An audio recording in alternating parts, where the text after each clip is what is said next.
크리스마스는 늘 즐거운 기억들이 참 많이 있는 때입니다. 우리나라가 한창 어려울 때에 성탄절은 어린 사람들에게는 뭔가 맛있는 것을 먹을 수 있는 때였고, 교회 안에서는 여러 가지 행사를 통해서 어떻든 잔치 분위기를 계속 이끌어서 사실은 11월, 12월 한 달 내내 성탄절을 준비해서 영국으로 찬양으로 하나님께 영광을 돌릴 뿐만 아니라 그 어린 아이들에게는 어른들 앞에서 자기 실력을 뽐낼 수 있는 아주 좋은 기회였던 것을 우리가 기억합니다. 사실 한국 사회가 이렇게 발달하면서 다양한 분야의 리더들이 세워졌던 이유 중에 하나, 아마 음악을 하고 연극을 하고 또 시를 쓰는 예술가들의 참 많은 부분에 그리스도인들이 있을 수밖에 없었던 이유 중에 하나가 아마도 그 어렸을 때부터 찬양을 늘 익숙하게 연습하고 할 수 있었던 것은 교회였기 때문에 가능했습니다.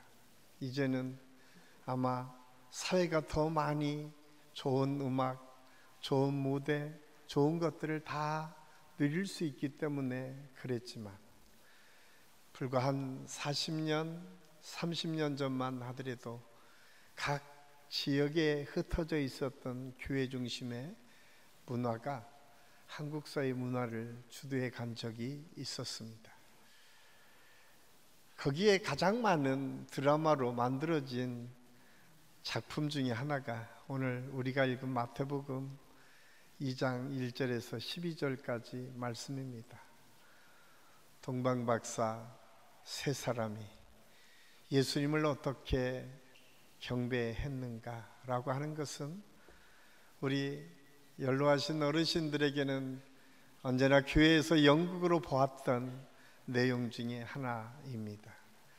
그래서 우리가 매주 그리고 성탄절 때마다 이 말씀을 들으면서도 우리가 너무나 잘 아는 말씀이기 때문에 쉽게 지나칠 때가 참 많이 있는데, 오늘 성경은 예수님을 만난 동방 박사를 통해서 우리의 믿음과 신앙이 어디에 지금 있는지를 살펴보고, 또 다시 한번 우리의 믿음이 점검되고 또 하나님께 주시는 은혜로 우리의 믿음을 다짐하는 축복의 시간, 은혜의 시간이 됐으면 좋겠습니다.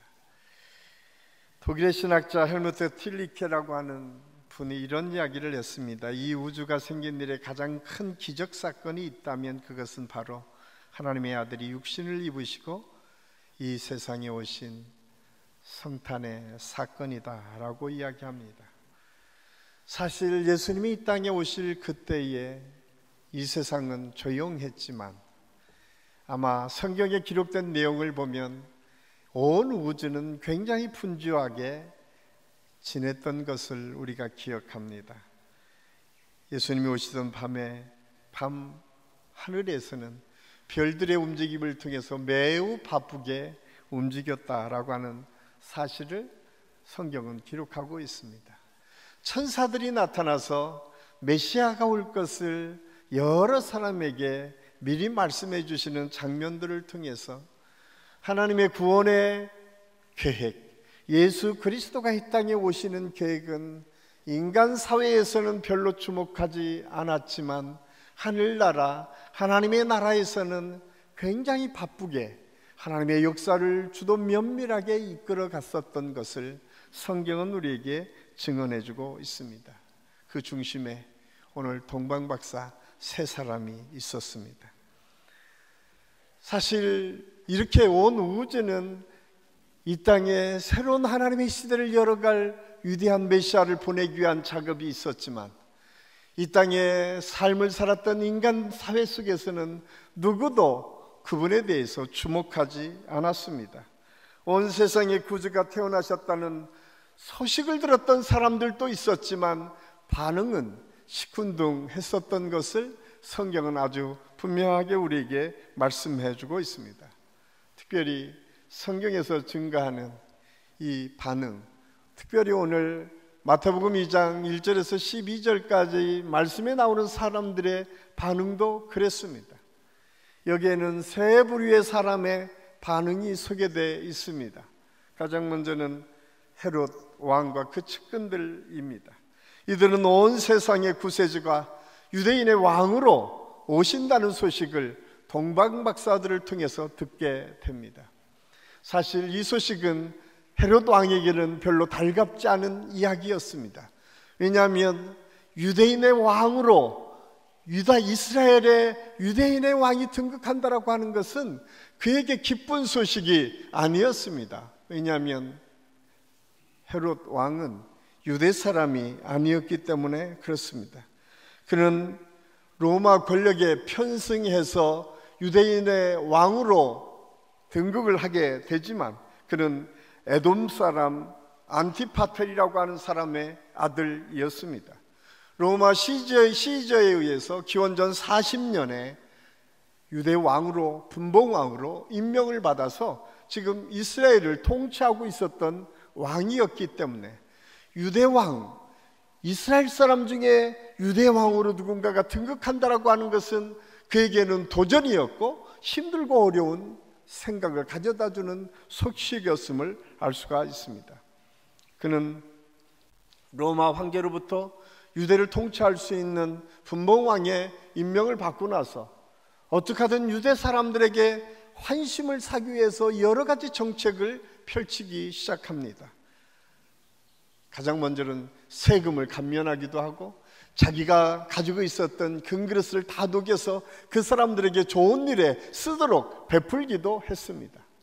가장 유대 사람들에게 큰 일을 행했던 것 중에 하나는 헤롯 성전, 우리가 얘기하는 이스라엘의 성전을 세우는 것이었습니다.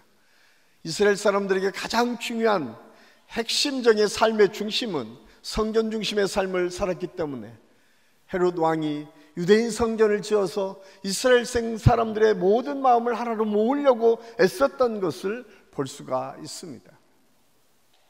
그런데 실상의 헤롯 왕은 아주 괴팍한 사람이었던 것 같습니다.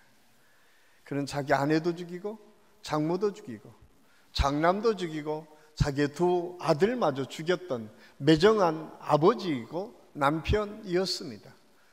성격이 얼마나 괴팍했는지 자기의 뜻을 거스르기만 하면 가차없이 그 사람을 죽일 정도로 괴팍한 왕 중에 한 사람이 헤롯 왕이었습니다. 그런데 그 왕에게 이방 동방박사 세 사람이 와서 예루살렘에 와서 찾습니다. 아니, 이곳에 혹시 이스라엘의 새로운 메시아 왕이 태어나지 않았습니까? 이 소식은 헤롯 왕에게는 청천벽력 같은 이야기였을 것입니다.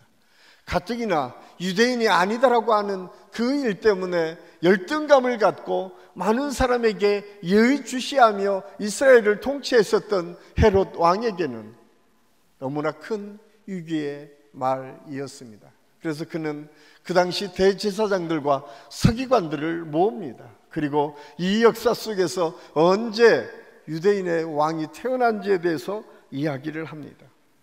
그때 미가 선지자의 이야기를 이렇게 제사장들과 서기관들이 소개합니다. 또 유대 땅 베들레헴아, 너는 유대 고을 중에 가장 작지 아니하도다. 내게서 한 다스리는 자가 나와서 내 백성 이스라엘의 목자가 되리라. 이 예언의 메시지를 서기관과 대제사장들이 헤롯 왕에게 들려줍니다. 헤롯 왕은 그 이야기를 듣고 자세히 묻습니다. 이 사건들이 어떻게 일어날 것인가? 그리고 동방박사 세 사람을 보내면서 너희들이 베들레헴에 가서 그 왕을 만나게 되면 반드시 내게 보고를 해라. 내가 그에게 가서 경배하겠다. 그런데 실상은 그 마음이, 그 메시아를 경배할 마음이 있어서가 아닙니다. 왜냐하면 그 위에 사건을 보면 그렇습니다.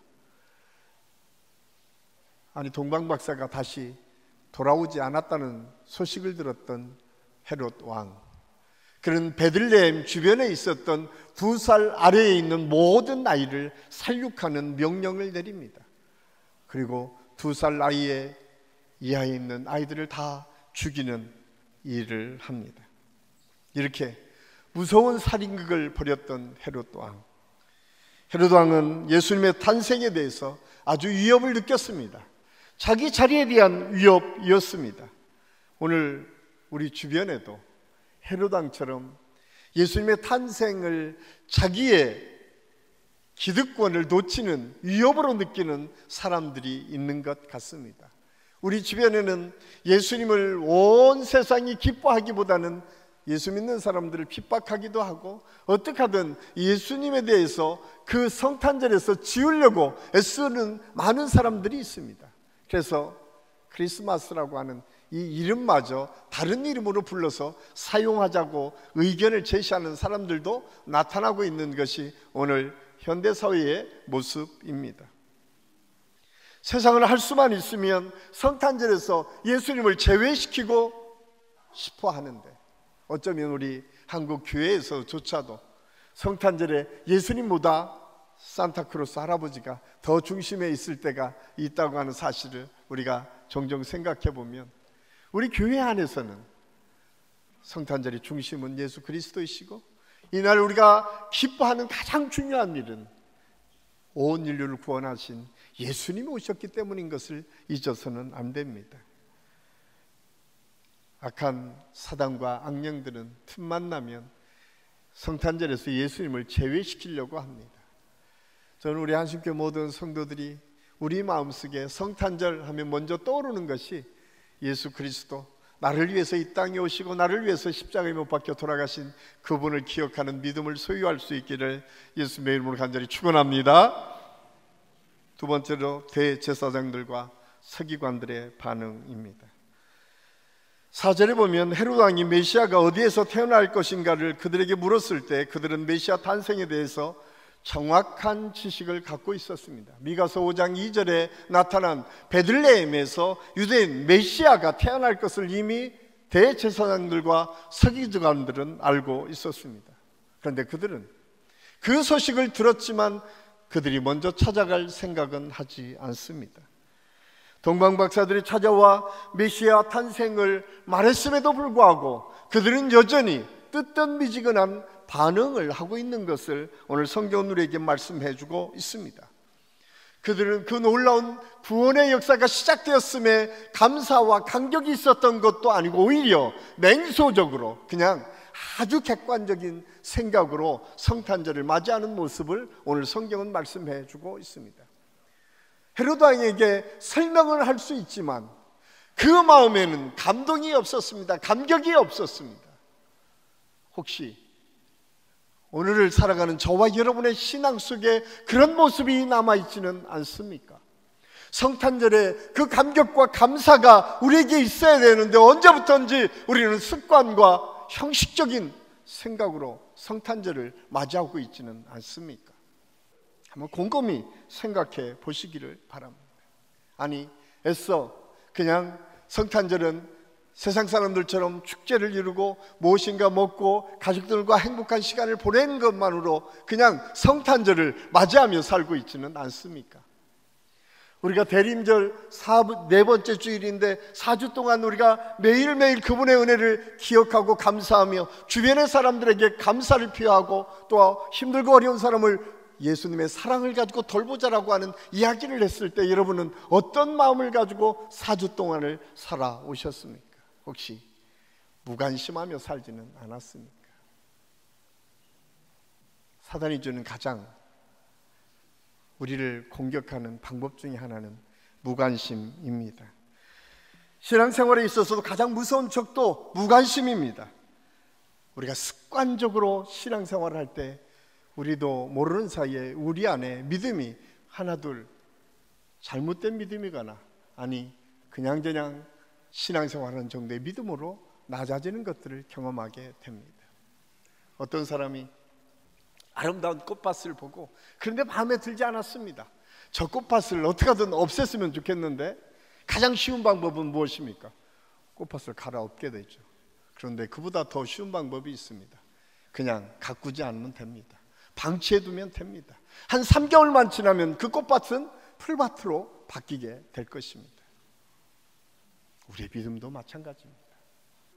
우리의 믿음, 우리가 가꾸고 생각해서 우리의 믿음을 돌아보지 않으면, 우리의 믿음을 제대로 훈련하고 가꾸지 않으면 어느덧 우리의 믿음도 잡초밭처럼, 우리의 믿음도 그냥 습관에 이르는 믿음으로 전락할 수 있다고 하는 사실을 우리는 잊어서는 안 됩니다.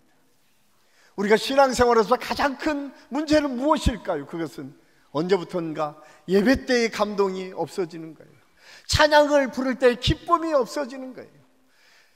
하나님의 은혜의 간증이 들려질 때도 그 은혜가 무엇인지를 깨닫지 못하고 그냥 형식적으로 습관적으로 신앙생활을 하는 것입니다. 한국교회가 예전보다 훨씬 더 잘 사라지고 훨씬 더 우리가 풍부한 삶을 누리면서도 왜 이렇게 우리가 무감각해지는 신앙생활을 할까요? 그것은 무관심입니다. 제가 오늘 2시 예배 때 우리 어린아이들에 대한 비전과 꿈을 주기 위해서 함께 모여서 그들을 축하하자고 얘기하면 안 오시면 어떻게 되는 거라고요? 무관심하는 거예요. 여러분의 자녀의 믿음에 대해서, 여러분의 부모의 믿음에 대해서, 여러분의 주변 사람들에 대해서 여러분은 어떤 마음을 가지고 주변 사람들을 바라보고 계십니까? 어떻게 되겠지? 라고 하는 생각으로 그냥 흘려보내지는 않습니까? 우리가 내일이 성탄이고 우리가 2023년이 어느덧 이렇게 흘러가는데 우리의 주변의 믿음의 식구들이 낙심하고 나오지 않는 분들, 때로는 힘들고 어려워서 지치고 힘들어서 그냥 주저앉아 있는 분들에 대해서 그냥 우리는 애써 외면하면서 지나치고 있지는 않습니까? 우리가 지식으로는 다 알지만 정말 중요한 하나님의 복음의 역사를 통해서 내 삶이 변화되고 내가 바뀌어지는 역사를 경험하지 않은 채 우리가 신앙생활을 하고 있지는 않습니까? 저는 우리 성탄절을 통해서 이번 한식교 모든 성도들이 다시 한번 우리의 믿음을 돌아보고 우리의 믿음이 새롭게 변화되는 역사를 경험할 수 있기를 예수님의 이름으로 간절히 축원합니다. 세 번째로, 먼 길을 생명을 걸고 찾아온 동방박사들의 믿음입니다. 이 동방박사들은 영어 성경에는 메이지라고 하는 말로 표현되어 있어요. 이것은 고유명사로 동방박사라고 하는 의미입니다. 그런데 어떤 성경에는 와이즈맨이라고 하는 말로 번역되어 있습니다. 그것은 지혜로운 사람들. 동방박사들은 그 당시에 지혜로운 사람들이었다라고 얘기합니다. 세계 역사를 보면 그때그때마다 그 시대를 분별하고 그 시대를 연구했던 사람들이 참 많이 있었습니다. 고대 사회에서도 이 지상의 변화들을 통해서 이 세상이 어떻게 변화될 것인가를 늘 연구했던 사람들이 있었습니다. 오늘 동방박사가 그런 사람들 중에 한 사람이었을 것입니다. 그들은 이 별을 연구하면서 별의 변화를 통해서 이 세상이 어떻게 움직일 것인가를 알았습니다. 그리고 어느 날 한 별이 나타나서 그 별이 지시하는 곳을 향해서 메시아가 이 땅에 오셨음을 알았습니다. 그냥 아는 것으로 그들은 그치지 않았습니다. 분명한 그들의 전력이 무엇이고 그들의 어디 사람이고 분명한 설명은 성경에 나와 있지 않지만 그들은 동방의 사람으로 아주 먼 곳을 예수 그리스도가 베들레헴에서 태어나신다는 소식을 별을 보고 깨닫고 그곳을 찾아왔다고 성경은 말씀하고 있습니다. 그래서 오늘 우리가 말씀을 통해서 읽은 것처럼 가장 먼저 찾아온 것은 유대인의 왕이기 때문에 예루살렘을 찾아갔습니다. 그런데 거기에는 왕이 없었습니다. 다시 별을 보니까 한 곳을 지적하고 있는데 그곳이 베들레헴이었습니다. 그래서 그들은 물어물어 그곳까지 찾아갑니다. 그 시대에 그 사실을 누구보다도 잘 알았던 서기관과 대제사장들조차 관심하지 않았고 누구보다도 그 권력을 지키기 위해서 그분이 어떤 분이신지 제대로 알아야 했던 헤로안도 관심하지 않았다. 그러나 이 동방박사, 이 시대를 분별하고 하나님의 뜻이 무엇인지를 알았던 사람들은 주님을 경배하러 왔음을 성경은 우리에게 말씀해 주고 있습니다. 로마서 12장 2절에는 사도 바울을 통해서 우리에게 말씀합니다. 이 세대를 분별하라 라고 말씀합니다. 너희가 구름이 오고 또 이 자연의 이치를 통해서 어떻게 이 세상이 변화지는지는 알면서도 하나님의 뜻이 무엇인지는 모른다고 책망하시는 예수님의 음성이 혹시 오늘 살아가는 저와 여러분에게 다시 한번 들려지는 말씀은 아닙니까? 저는 오늘 동방박사 세 사람의 이 믿음이 무엇인가를 살펴보면서 우리도 다시 한번 우리의 믿음을 다짐하는 은혜의 시간으로 변화되는 역사가 있기를 간절히 소원합니다. 그들은 예배를 드리면서 먼저 헌신으로 하나님께 영광을 돌렸습니다. 그들은 아주 먼 길을 마다하지 않았습니다. 사실 우리 교회 안에도 이렇게 헌신하는 많은 믿음의 분들이 있습니다. 아침 일찍부터 주차 봉사를 하는 우리 성도들이 있습니다. 이름도 없이 빛도 없이 수고하고 애쓰는 우리 선생님들도 있습니다. 지금 지하에서 아이들을 가리키며 아이들을 위해서 늘 기도하는 우리 믿음의 성도들이 참 많이 있습니다. 우리 교회 안에도 멀리 떨어져서 주일날 예배 한번 참석하려고 하면 1시간 반을 차를 타고 와야만 하는 분들도 있습니다. 그런데 그분들은 가까이에서 예배드리는 저와 여러분과는 좀 다르지 않을까? 왜? 먼 길을 찾아왔던 동방 박사들처럼 헌신의 정도에 따라서 관심의 정도에 따라 예배드리는 감격과 감동이 다를 수밖에 없다고 하는 사실을 우리는 알아야 됩니다. 그래서 우리의 마음이 다시 회복돼야 돼요. 생명을 걸고 주님을 경배하기 위해서 찾아왔던 이 동방 박사들처럼 저는 이 예배의 자리를 적어도 하나님 내게 건강을 주시는 한 주님 내가 예배 자리를 지키겠습니다. 내가 어떤 상황에서도 힘들고 어려운 분들을 섬기고 기도하는 일을 놓치지 않겠습니다. 우리 교회 안에 릴레이 기도와 중보 기도를 통해서 계속 기도의 제목이 올라올 때마다 시간을 구별하는 기도자들이 참 많이 있습니다. 제가 여러분에게 체크할 때도 우리 교회 학교를 위해서 체크하라고 하는 이유가 거기에 있습니다. 구체적으로 이 아이들의 이름을 부르며 기도할 때 그 아이의 이름을 부르는 그 아이의 삶이 변화된다라고 하는 사실을 우리는 잊어서는 안 됩니다. 그런 헌신을 통해서 교회가 세워지고 그런 헌신을 통해서 다른 사람이 아니라 내 믿음이 성장하고 성숙해질 수 있다고 하는 사실을 우리는 잊어서는 안 됩니다.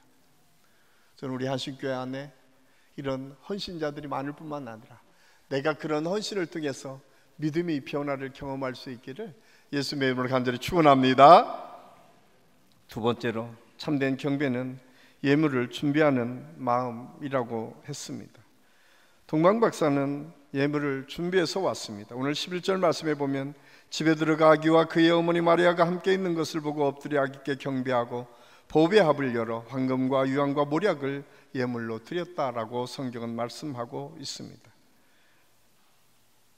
이 예물은 오늘날에는 우리 헌금과 마찬가지입니다. 이 예물에는 어쩌면 그 시대에 그리스도의 내용, 신성, 인성, 전능하신 하나님의 아들이라고 하는 의미가 이 세 가지 예물에 담겨져 있습니다. 그런데 이 예물은 그 당시에 이스라엘에서는 구하기 어려운 예물이었다라고 합니다. 황금과 모략과 유약, 그 모든 것은 참 구하기 어려운 귀한 것이었다. 저는 오늘 한국 사회 안에 이 예물을 준비해서 드리는 많은 손길들이 있습니다. 그게 저는 헌금이고 헌신이다 생각을 합니다. 기도하는 헌신, 또한 하나님께 물질을 구별해서 드리는 이 헌신, 이 헌신이 오늘 한국교회뿐만 아니라 힘들고 어려운 일을 돌아보고 섬기는 일로 이어지고 있는 것을 볼 수가 있습니다. 예전에 우리가 헌금을 드릴 때는 제가 몇 번 말씀을 드렸지만 헌금 드릴 때 어떻게 드립니까? 우리는 뒤에서 오실 때 들어오면서 헌금하며 헌금을 드립니다. 그리고 인터넷으로 헌금을 드리기도 합니다. 이제 시대가 바뀌어서 헌금을 드리는 방식이 여러 가지가 있습니다. 그런데 그 속에서도 변하지 않는 것이 있습니다. 그것은 우리의 마음입니다. 헌금은 액수가 아니라 정성입니다. 예전에 우리 믿음의 선진들, 그분들은 신권이 나오면 가장 먼저 구별해서 헌금 드리려고 구분을 했습니다. 제가 헌금을 드리려고 할 때에 헌금이 구겨져 있으면 빳빳하게 다리미질을 해서 헌금을 드렸습니다. 여러분, 빳빳하게 다리면 1,000원짜리가 10,000원짜리로 바뀝니까? 아니잖아요. 신권을 주면 그 가치가 더해집니까? 아닙니다. 마음입니다. 정성입니다. 내가 하나님께 드리는 것을 그냥 드릴 수 없어서 그들의 마음을 담아 정성을 담아. 그래서 예수님께서 2렙돈을 드렸던 그 이 여인이 더 큰 재물을 드렸다고 인정해 주는 거 아닙니까? 오늘날 우리 믿음의 사람들이 가져야 될 태도, 그것은 그 정성이 우리에게 있느냐입니다. 제가 섬겼던 교회 중에 하나, 그곳에는 특이하게 창고가 있었습니다. 그 창고는 다른 사람들이 경험하지 못하는 교회 창고, 그 바로 옆에 방앗간이 있었어요. 한때는 방앗간보다 교회 창고가 훨씬 더 나락이 많았대요. 볕단이 많았다는 거예요. 그 이유는 그곳에 장로님 한 분이 계셨는데, 그 장로님은 처음에 창고가 지게 된 유래를 보면 그냥 창고가 지어진 것이 아니라 그 장로님이 대농이었는데 집에 곳간에 들이지 않고 10의 1조를 떠서 교회 창고로 옮기기 시작합니다. 그래서 교회 창고가 지어졌습니다. 그런데 놀랍게도 그 지역에는 모든 성도들이 그것이 기쁨으로 돼서 그냥 하나같이 그 들녘의 나락을 소출하고 나서 가장 먼저 집으로 들이지 않고 교회 창고로 나락을 드리는 모습들이 있었다는 거예요. 우리의 믿음의 선조들은 그렇게 신앙생활을 했습니다. 저는 우리 교회에 와서도 그렇게 기쁨으로 헌신하는 분들이 참 많이 있는 것을 발견하게 됩니다. 옥합을 깨서 자기의 모든 것을 들여서 헌신하는 분들이 참 많이 있습니다. 그런데 중요한 것은 그것을 통해서 그 지역에 그 당시에 차가 없을 때에 차를 사서 그 지역의 아이들을 통학시켰어요. 그 교회가 그런 일들을 감당했습니다. 저는 우리 한신교회 안에도 그런 일들이 감당되어지고 힘들고 어려운 일들을 돕고 섬기는 일을 계속 이어가는 역사가 우리 교회 안에서도 계속 이어질 수 있기를 예수님의 이름으로 간절히 축원합니다. 마지막으로 참된 예배는 순종을 통해서 완성됩니다. 오늘 12절 말씀에 보면 꿈에 헤롯에게로 돌아가지 말라 지시함을 받아 다른 길로 고국에 돌아갔다라고 말씀하고 있습니다. 그렇습니다. 우리는 예배 끝나는 것으로 예배가 끝나는 것이 아닙니다. 우리가 잘 아는 것처럼 제가 한 3주 전에 우리의 몸을 거룩한 산지서로 드리자고 하는 사도 바울의 말씀을 통해서 함께 은혜를 나눴는데, 우리의 예배는 그냥 예배로 끝나는 것이 아니라 우리의 삶의 현장 속에서 우리가 어떻게 변화되는가에 따라서 바뀌어질 수 있습니다. 저는 그게 첫 번째가 오늘 나가면서 10사람 이상 인사할 때 우리가 바뀌는 거예요. 별로 아멘을 안 하십니까? 동의하지 않으시면 안 됩니다. 여러분, 예배는 그냥 내가 듣고 끝나는 것이 아니라 그 말씀 속에서 누군가의 친절히 대하는 나의 모습을 통해서 바뀌어질 수 있습니다. 대단한 것에서 하나님의 능력과 역사가 이루어지는 것이 아니라 내 삶의 작은 실천 하나가, 말씀을 듣고 내가 우리 아버지에게 전화를 했다, 그게 예배의 삶입니다. 내 자녀에게 좀 안 좋아도 내가 참고 격려하고 위로하는 말을 했다, 이것이 예배입니다. 많은 분들이 예배를 특별한 것이 예배라고 생각합니다. 그런데 오늘 충분히 자기의 이후의 삶을 위해서 이 동방박사들이 헤로당에 갈 수도 있고 이야기도 할 수 있었지만 그들은 하나님의 말씀에 순종함으로 고국으로 그냥 돌아갔다고 성경은 말씀합니다. 이 순종이 곧 예배고 믿음이다 라고 하는 사실을 알 수가 있습니다. 저는 우리 한신교회 안에 이런 믿음의 고백들이 많았으면 좋겠다. 대단한 것이 아니라 하나님의 말씀이 들려질 때 작은 것부터 하나하나 실천에 옮겼을 때, 내가 힘들고 어려울 때에 누군가를 위해서 더 많은 기도를 올려야겠다라고 했을 때 그를 이해하고 넉넉한 마음으로 손을 내밀었을 때, 그것이 곧 하나님의 역사고 은혜입니다.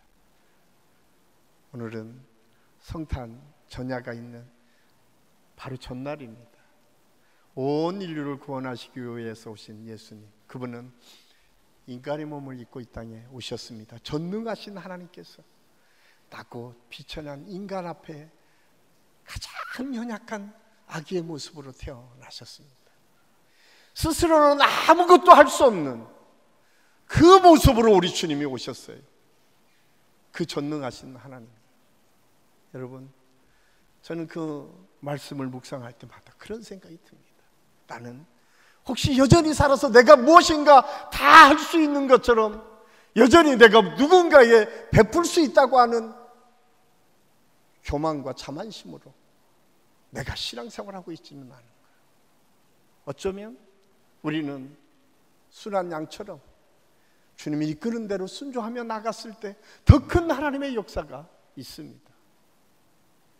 저는 우리 동방 박사들을 통해서 그 믿음이 다시 우리 한식의 모든 성도들에게 회복되어서 여러분이 가는 곳곳마다 그리스도의 탄생을 통해서 주시는 기쁨과 은혜가 풍성히 전달되는 역사가 있기를 예수님의 이름으로 간절히 축원합니다.